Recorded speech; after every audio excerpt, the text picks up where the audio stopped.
And welcome back inside the law. I'm your host, Philip Holloway.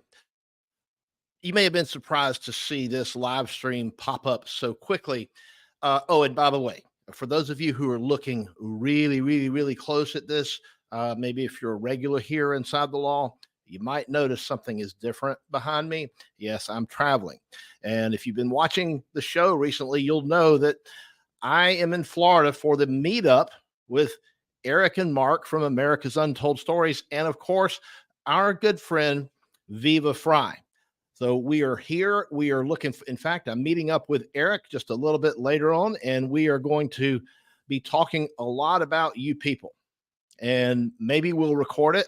Maybe we won't. It depends on what we have to say. But nevertheless, here I am. I'm in a hotel room, quite obviously, but I'm fortunate. I've got good internet.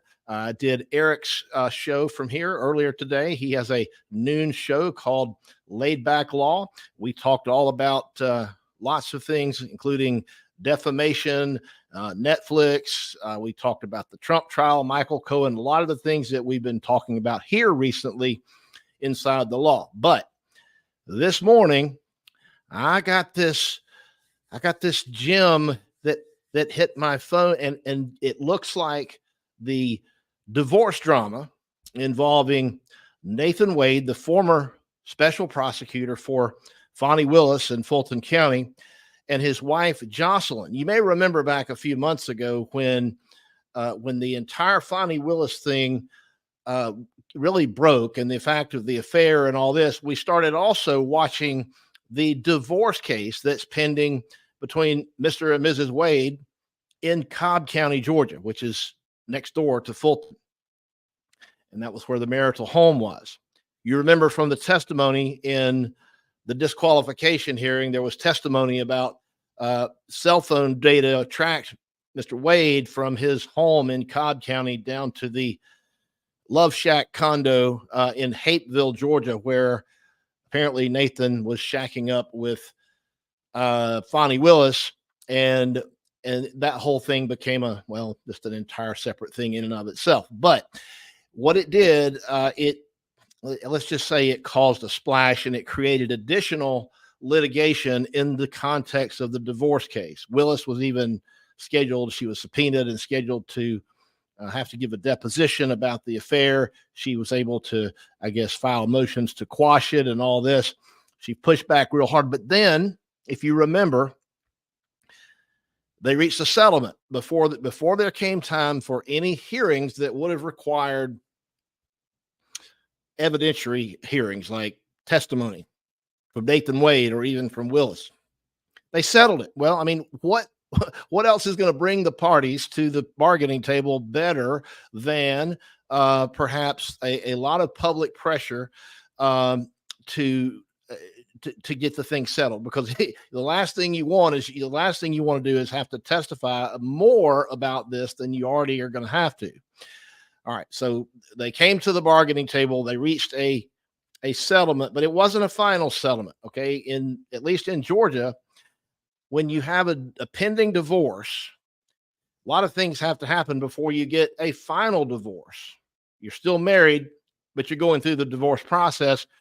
Usually early on, at some point anyway, before the end, there's usually a temporary agreement, particularly when people have kids, and then there's issues of who may or may not need spousal support. There will be an agreement. Well, if there's not an agreement, you're going to get an order. A judge is going to force this on you. You're going to have a hearing. Somebody's going to ask for a temporary order. If you can't reach an agreement, you're going to have a hearing, and the judge is going to tell you what the temporary order is. And what the temporary order does, or a temporary agreement, if they come to an agreement, it governs the parties' conduct with respect to each other for the pendency of the litigation. In other words, until it's over. And when it's over, there's a final order that replaces the temporary or interim order. Now, that order also, it will do things like establish who pays who spousal support. And that's based on the relative circumstances of the parties. Who makes more money, who has more money, who's got other bigger needs and things like that. And children, are there children? Are they minor children? Are they adults? All of those things are issues in a case that ultimately have to be decided in a divorce. But until you reach the final result, there's something that's temporary, because by definition, people who are divorcing can't get along. So you gotta have a court order that forces them to follow it. And if they don't follow it, you can ask the judge to hold them in contempt for not following an order. All right. So that's the 10,000 foot overview of sort of what's happened up to now in the Wade versus Wade divorce. All right. And by the way, there's 412 people in here at 4 o'clock in the afternoon Eastern time. And thank you so much for being here. I love to see it. Go ahead and hit that like button. It helps people find this channel who have maybe a curiosity in how the law works, or whatever. And also hit the subscribe. Make sure you like and subscribe, and tell all your friends and your family and your neighbors, everybody you know, tell them to create 5 or 6 or 7 different accounts and subscribe from all of them. No, I'm just kidding about that. But I am trying to get to 30,000 subscriptions. I'm over 28, I think now. So we're trying to get to 30. That's the next goal. If you'll help me get there, I would really appreciate it. And if you like the content, there's links in the description for how you can support Inside the Law. All right. So with all that said, I know everybody's furiously hitting the like button as we speak. Okay. So now let's take a look. This is not what was filed today. This is the defendant's application for a citation of contempt. And I want to, let's see if I can make that a little bigger. And then I've done a separate video, I think, on this, but I'm going to point out some of the highlights. It says defendant's application for a citation of contempt. If you notice here at the top, Nathan Wade's the plaintiff, Jocelyn is the defendant. So Jocelyn is telling the judge that Nathan is not following the temporary order, and that because of that, she's asking the judge to do something about it. Contempt can mean any number of things, but in an extreme example, it could mean jail. We're not there yet, though. All right. So she points out that on January 30th of this year, 2024, the court entered a consent temporary order, the one like we were just discussing. It was reviewed and approved by the court.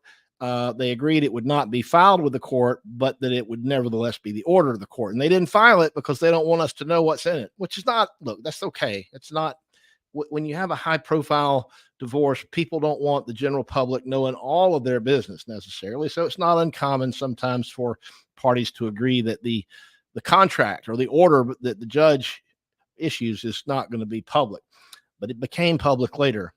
We'll get to that. All right. Here they actually start quoting from it. The temporary agreement states as follows: the plaintiff will pay uncovered medical expenses for the defendant. So Nathan has to pay Jocelyn uncovered medical, apart from any elective cosmetics, a cap of $500 a year. The defendant will forward invoices to plaintiff, who will pay them instanter. That means right away to the medical provider, or make other arrangements. Plaintiff will be notified by defendant, and plaintiff shall arrange for payment instanter. All right. So this is providing for the immediate payment of medical bills. Here you go. 3, it says defendant urgently requires medical procedures, namely an endoscopy, colonoscopy, and an ultrasound due to severe physical symptoms she has been enduring. These symptoms have significantly impacted her ability to consume foods. She's lost a lot of weight, and was in worsening health, she says. And I'm just kind of skimming here, folks. This is all out here for you to see, and take a look at. But for our purposes, I'm just going over it very briefly to sort of set the stage for the next thing. It says the defendant has notified the plaintiff of the urgent necessity for these medical procedures and the need for prepayment in the amount of $4,400 specifically, and she has communicated that the medical facility will not even schedule these vital tests that she says she really needs until there's been a prepayment.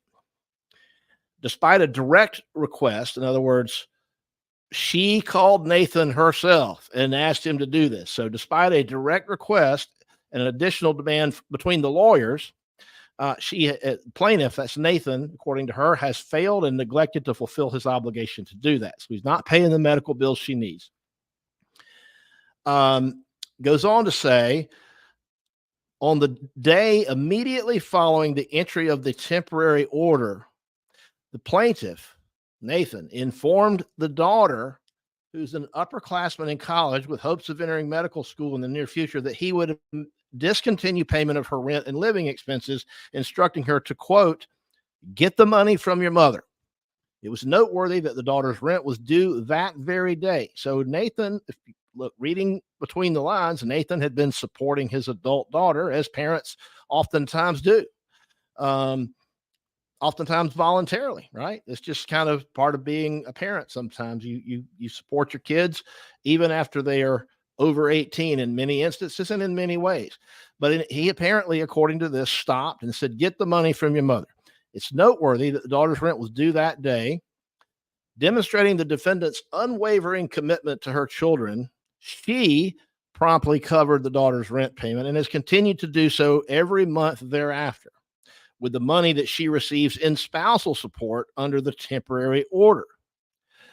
Okay, so what was going for spousal support is now being diverted to the daughter's needs.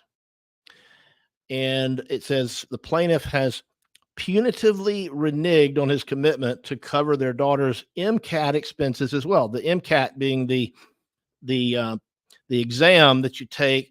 And if you make a high enough score, you get into medical school, right? That's the sort of the entrance exam for medical school. He punitively reneged on his commitment to cover her MCAT expenses.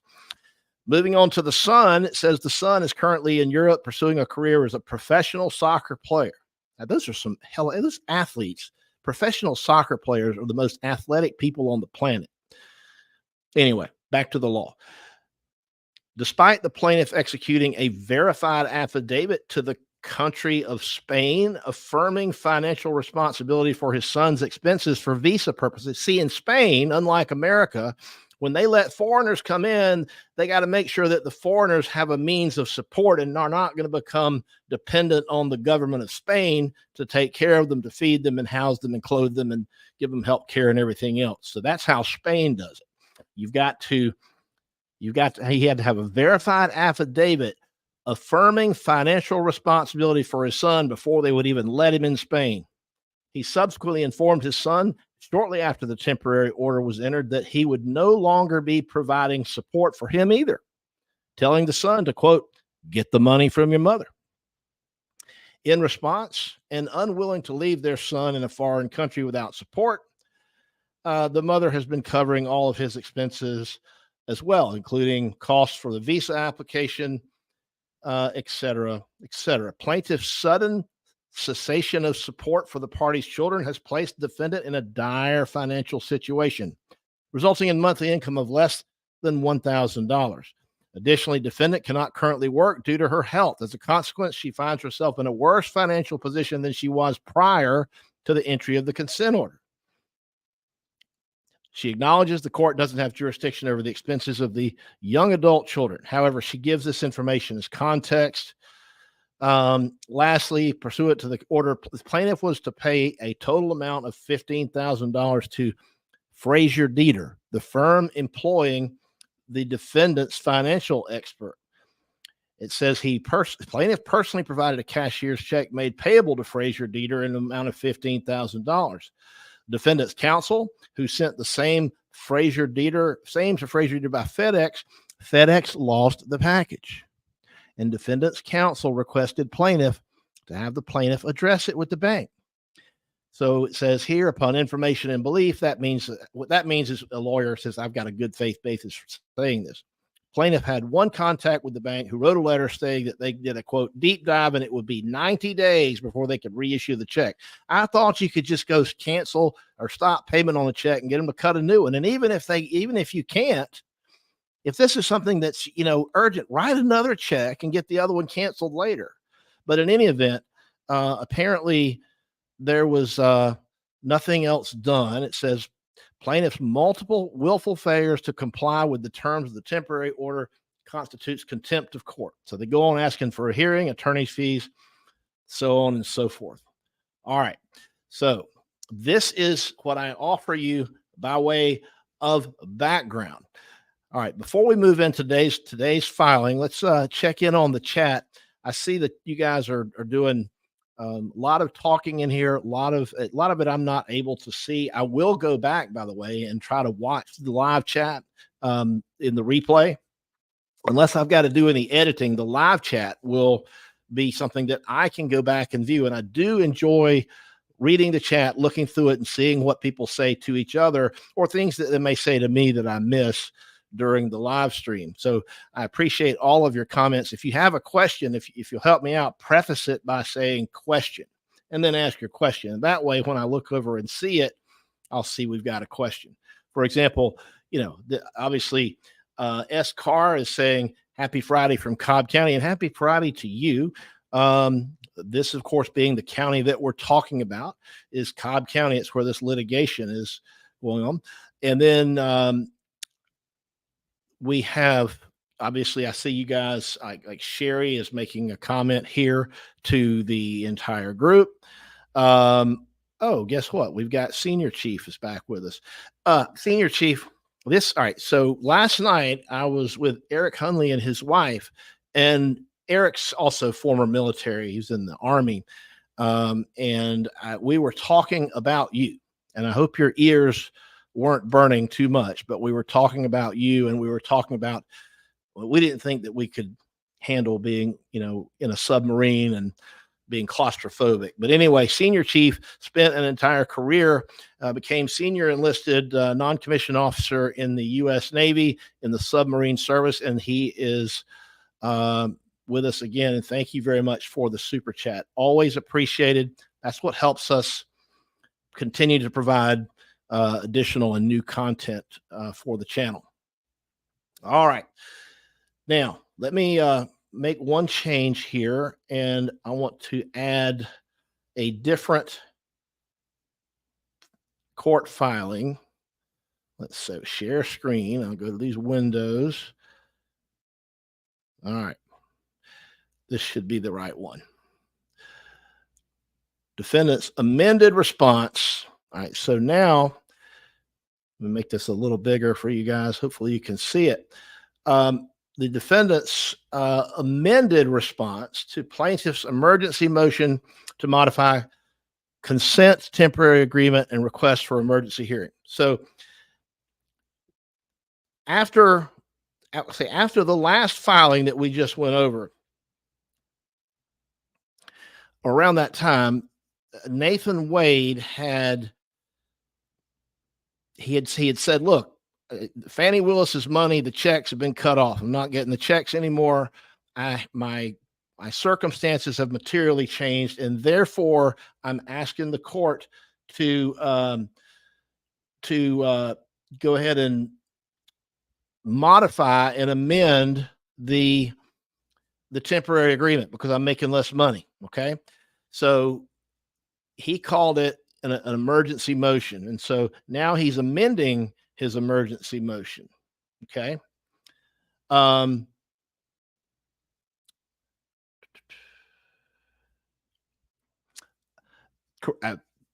said that wrong. The defendant, Jocelyn Wade. See, this is, you gotta have a whiteboard. You get confused.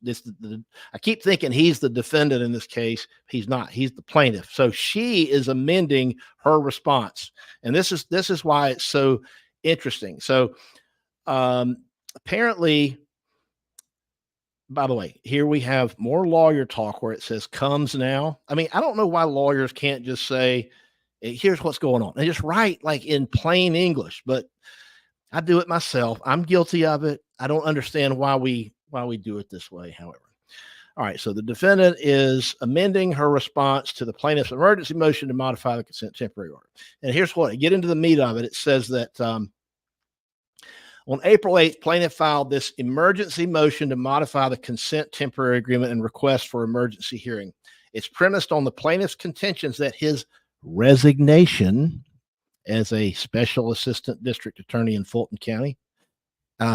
Was it? I mean, I guess technically it was, but when you're told that you got to leave by the judge, is that really a resignation? Anyway, um, his resignation in that case constitutes a substantial change in circumstances, rendering him unable to meet his financial obligations. She says she being the attorney for Jocelyn, goes on to say, due to plaintiff's consistent failure, that's Nathan, due to Nathan's consistent failure to provide accurate or timely discovery responses in this matter, the defendant sought, listen to this, guys, updated financial documentation from Fulton County regarding plaintiff's employment as a special assistant DA.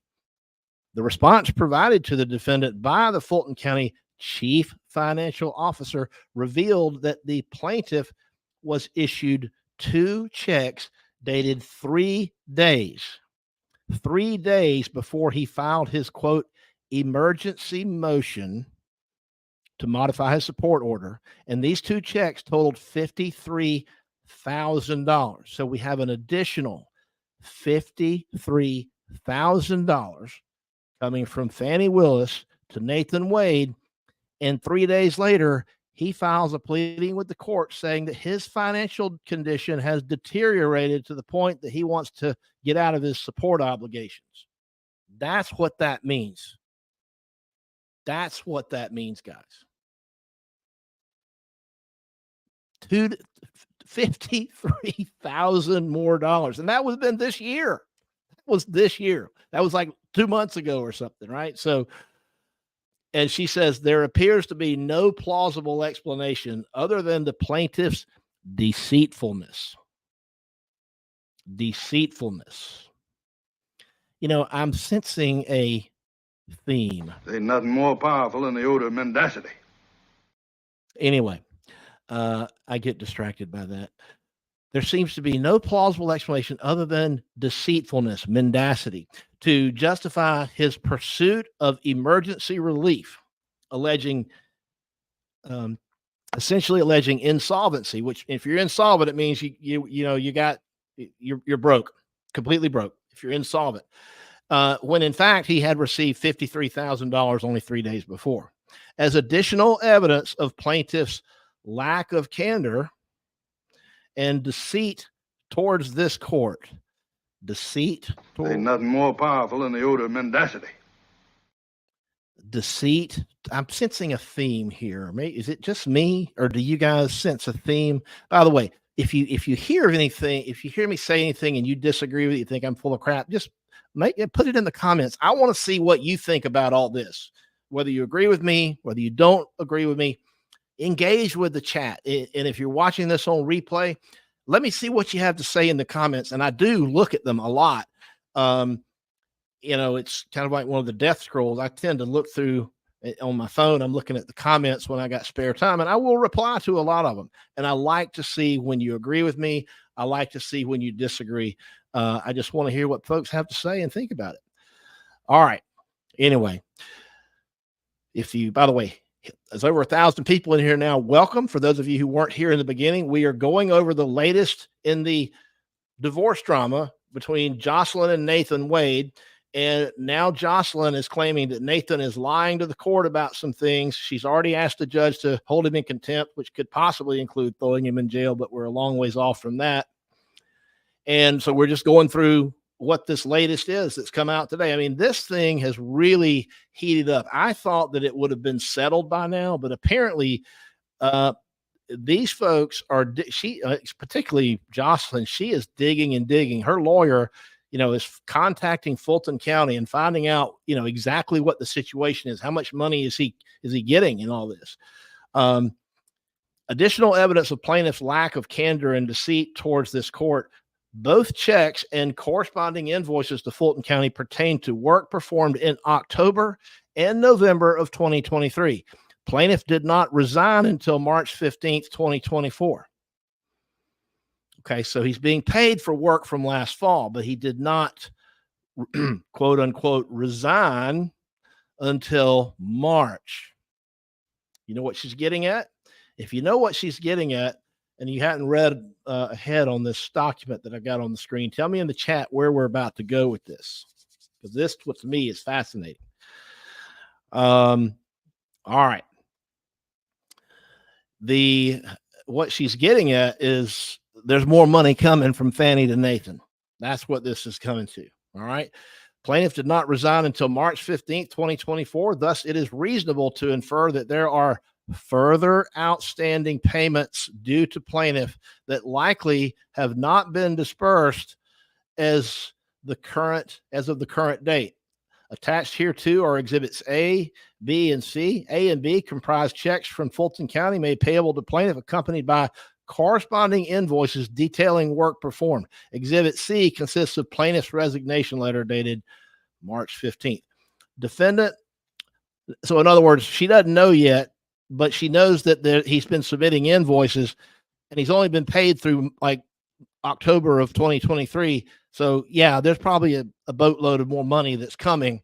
And so she's like, he's not being honest with the court when he says that his circumstances have materially changed to the point that he needs to be relieved of his support obligations. Well, he relieved himself of a lot of his burden when he voluntarily decided to stop supporting his adult kids.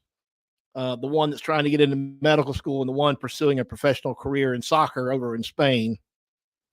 So he lightened his burden there a lot. But Jocelyn clearly doesn't believe that he is as destitute as he is essentially claiming to be. My words, not his. He's never claimed the word destitute, but he's claimed that in these pleadings that his financial circumstances have changed to the point that he needs to be relieved of his obligation to support his wife according to the consent. It was an agreed upon order. It wasn't an order that was forced on them by the judge. It was an order the judge signed, but it was based on an agreement that they made when they came to the bargaining table when Ashley Merchant found out about the affair. That's what it was. Defendant Jocelyn has incurred additional attorney's fees to defend against plaintiff's baseless motion, which is completely devoid of any justiciable issue of law or fact and could not reasonably be believed that the court would accept the same. It lacks further substantial justification, thus entitling defendant to attorneys. So she's going after Nathan for attorney's fees for basically, as she says, filing frivolous litigation.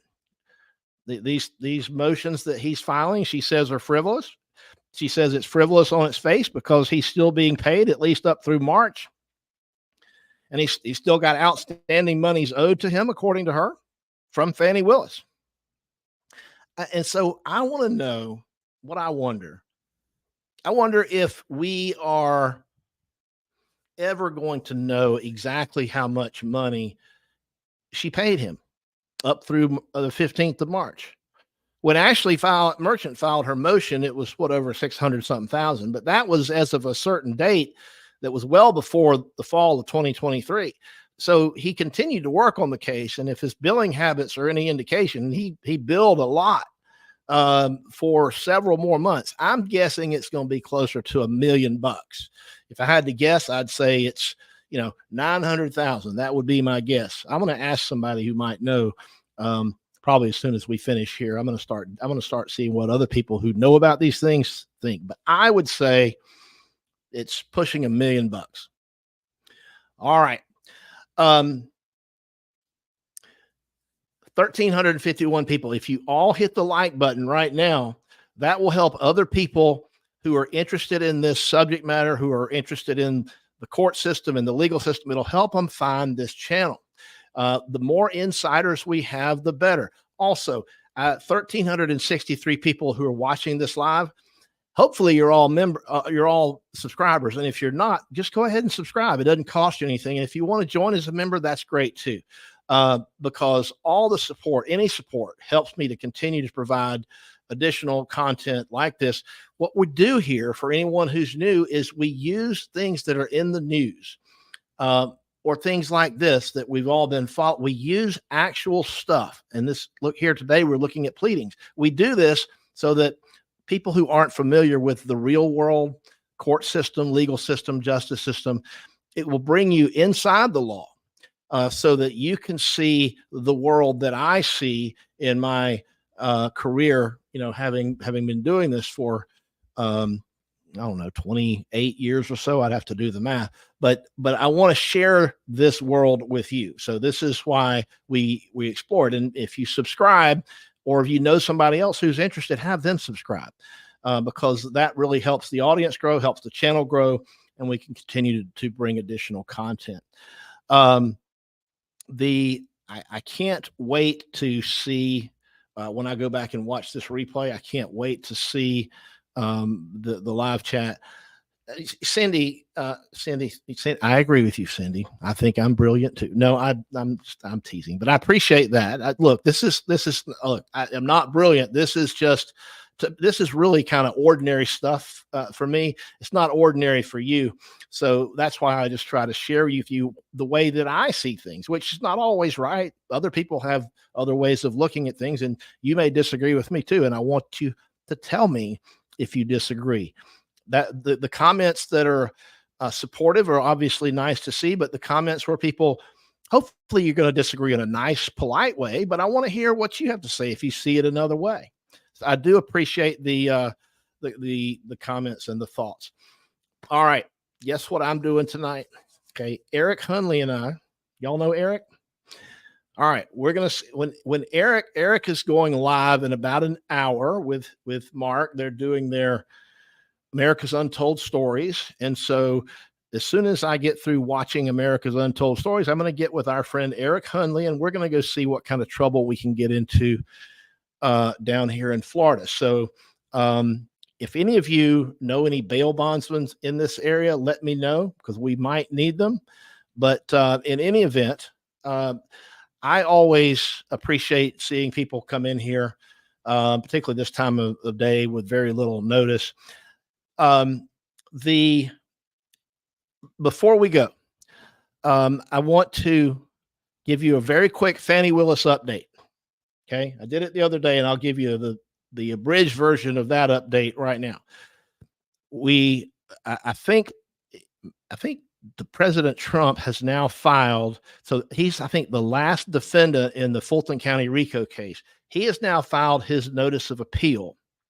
If I'm wrong, y'all will tell me, but I think I think today was the day, or maybe yes, I think it's been filed. So now all the defendants have filed their notice of appeal. So the case where they're seeking to have Fani Willis disqualified is squarely in the Georgia Court of Appeals. And the next thing that'll happen is the parties are going to start briefing the case. They're going to start filing legal pleadings that will be much more lengthy than the short pleading that we've gone over here today.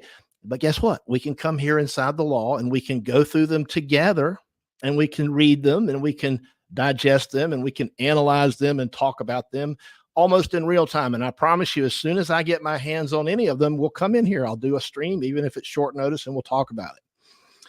And we'll be able to see what the parties themselves are saying as to why Fani Willis needs to be disqualified from the case and the case dismissed because of her alleged malfeasance and misconduct, etc. We can also see what Fani Willis says in her responsive pleadings. She'll go after they'll file their pleadings.